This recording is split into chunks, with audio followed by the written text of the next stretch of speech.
السلام علیکم۔ جب اللہ کسی کے ساتھ ہو وہ انسان مضبوط ہوا کرتا ہے۔ اپنی بے صبری پر اللہ سے تو بات کرتا ہے۔ لوگوں کی دلی تسلی آرام دہ ضرور ہوتی ہے، لیکن ہمارے وجود کو ٹھنڈا اللہ سے بات کرنے سے ہی ہونا ہوتا ہے۔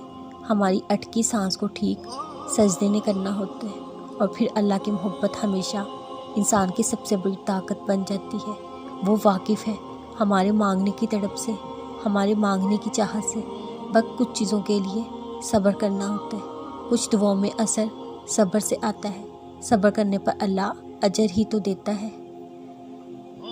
سنتے تو بہت لوگ ہیں، لیکن سمجھتا اللہ کے سوا کوئی نہیں، اور پھر بیٹھے بیٹھے ہی اپنی دنیا عجیب لگنے لگ جاتی ہے، حالانکہ اس کے پیچھے کوئی وجہ نہیں ہوتی۔ کبھی کبھار ہم چاہتے ہوئے بھی کچھ کر نہیں پاتے، اور یہ وہ وقت ہوتا ہے جب ہم اپنے اندر کی سننا چاہتے ہیں۔ کیوں ہوں میں؟ کیا ہوں میں؟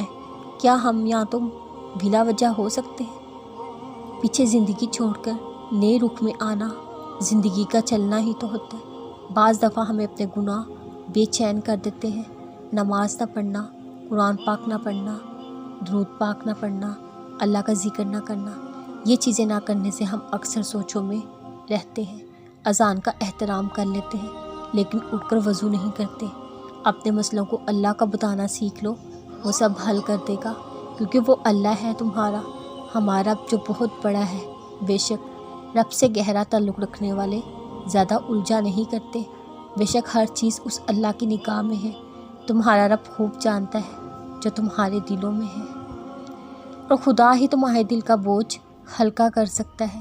جن کے دل کی بات اس دنیا میں سننے سمجھنے والا کوئی نہیں ہوتا، ان سب ان کہی باتیں اس دل کا مقیم سنتا ہے، بڑے غور دھیان سے، پورے خلوص کے ساتھ۔ جب وہ لوگ اپنی باتیں اللہ سے کہنے لگے تو ان کو دنیا کو بتانے کی کوئی حاجت نہیں آتی۔ کبھی کبھار ہمیں دلاسا چاہیے ہوتا ہے، نہایت نصیحتیں کرنے والا شخص، بس کوئی ایسا چاہیے ہوتا ہے جو صرف ہمیں سنے، جو اشک گرنے سے پہلے اس کی اذیت جان لے۔ لیکن بس اللہ ہی تو ہے، بس ایک وہی تو ہے جو محبت کے تقاضے پورے کرتا ہے، دل کا بوجھ ہلکا کرتا ہے۔ زبان سے نہیں کہا جاتا تو آنکھ سے نکلا آنسو وضاحت کرتا ہے۔ جب چھوڑا جاتا ہے اللہ پر سب، وہ دل کو مایوس نہیں کرتا۔ ہر چیز سے واقف رہ کر وہ پکار ہماری سنتا ہے، بے چینی سے نکال کر وجود میں چین پیدا کرتا ہے۔ وہ عرش کا مالک اپنے بندوں کے حال سے خوب واقف ہوتا ہے، کرو دعا تو دل مطمئن کرتا ہے۔